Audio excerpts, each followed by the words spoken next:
साथियों, Iran Israel के बीच जंग फिर शुरू हो गई। अमरीश मिश्रा वो चैनल है जिसने सबसे पहले आपको बताया था कल रात के वीडियो में कि जो इजराइल ने बेरूत पे बमबारी की है उसका जवाब ईरान देगा, और ईरान ने ये पहले कहा था।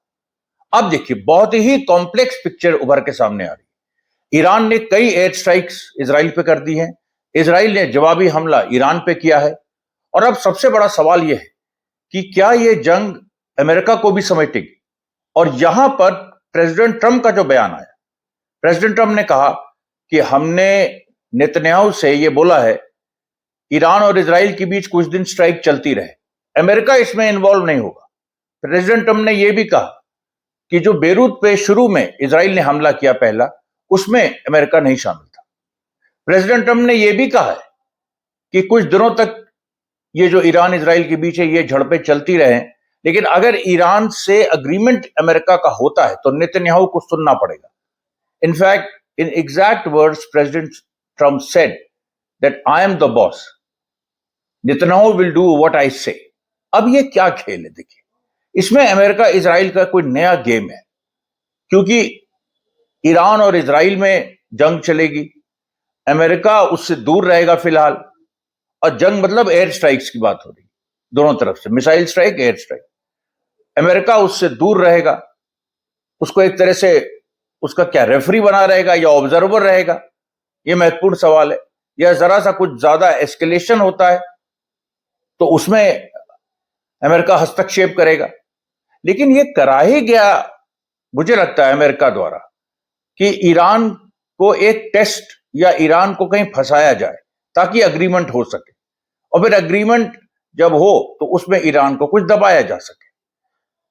ईरान भी इस चीज को समझ रहा है, और ईरान ने इसीलिए इस ऑपरेशन का नाम ऑपरेशन नस्र रखा है। सबसे पहले देखिए, जो शुरू में इजराइल ने बेरूत पे हमला किया, हमने अपने एक्स और टेलीग्राम चैनल का आपको लिंक दिया था, शायद कुछ लोगों ने ये वीडियोस देख लिए हों, लेकिन जिन लोगों ने नहीं देखे, इजराइल ने बेरूत पे हमला किया और अजीब सी एक बात कही कि हमने एक खाली बिल्डिंग पे हमला किया जो हिजबुल्लाह का ऑफिस था, और ये सिंबॉलिक अटैक था हिजबुल्लाह को वार्न करने के लिए, क्योंकि आज अगर 8 जून 2026 है, कल 7 जून 2026 को लगातार हिजबुल्लाह ने 30 ऑपरेशंस कर दिए थे, कल 7 जून 2026 को।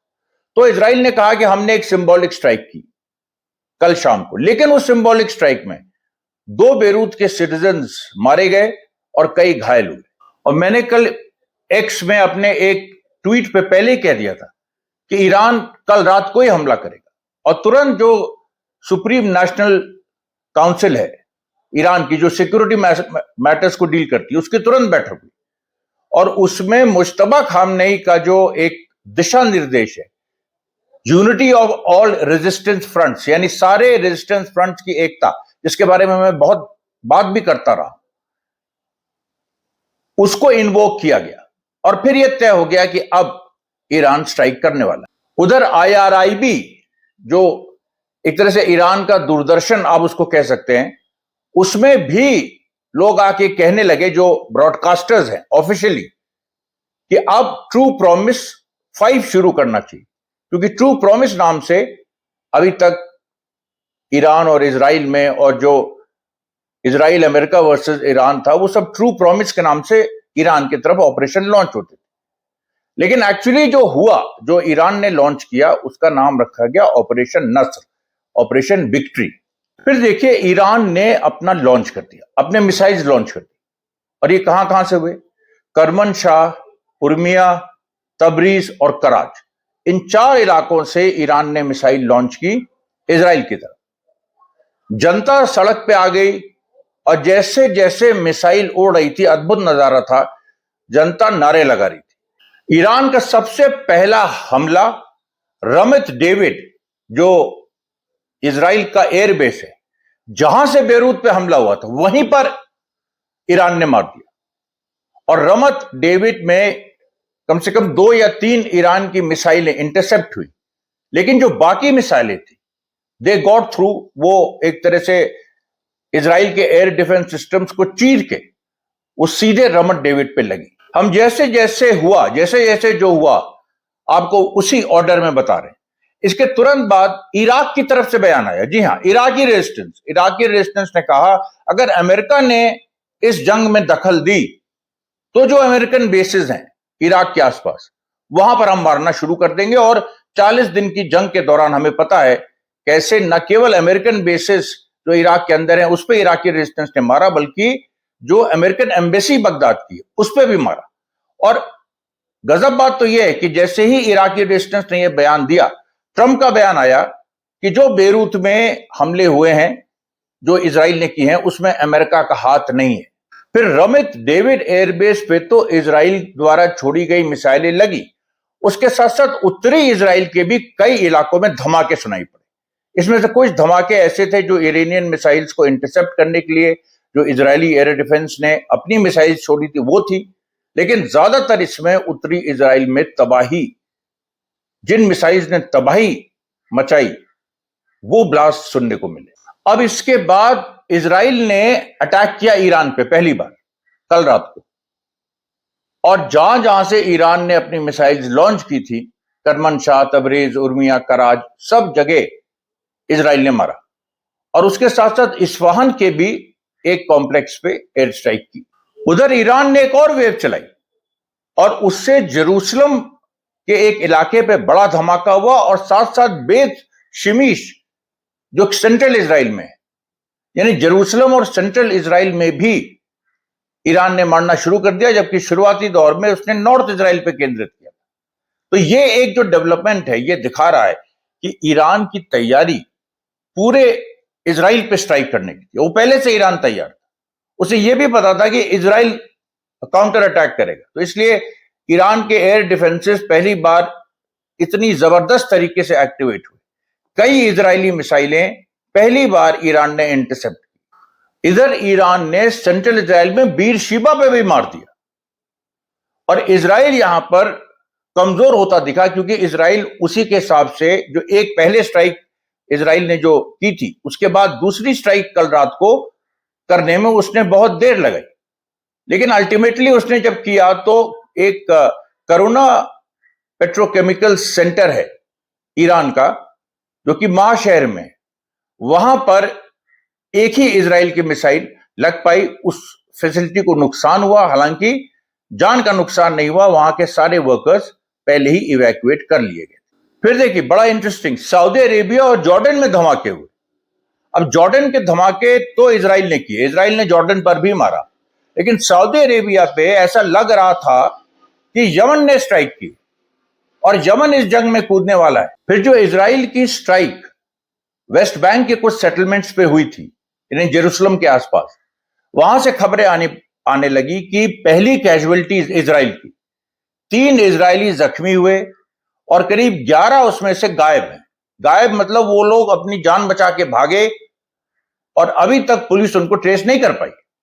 उसके साथ ये भी खबर है कि कम से कम 5 इजरायली, उनकी हालत बहुत खराब है, क्योंकि जहां पर 3 घायल हुए उसके बगल में एक और जगह ईरान ने स्ट्राइक किया। ये सब इजरायली सेटलमेंट्स हैं। और याद रखिए कल फिलिस्तीनी रेजिस्टेंस ने वेस्ट बैंक के कलकलिया एरिया में इजरायली सेटलमेंट्स पे कई जगह गोली चलाई, जिसमें एक इजरायली सेटलर मारा गया था और कई घायल हुए थे।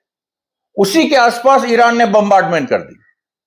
तो क्या जो पैलेस्टीनियन रेजिस्टेंस ने किया था, और मैंने उस समय कहा था कि हो सकता है ये ईरान से कोऑर्डिनेशन हो, आज उन्हीं जगह ईरान ने मार दिया।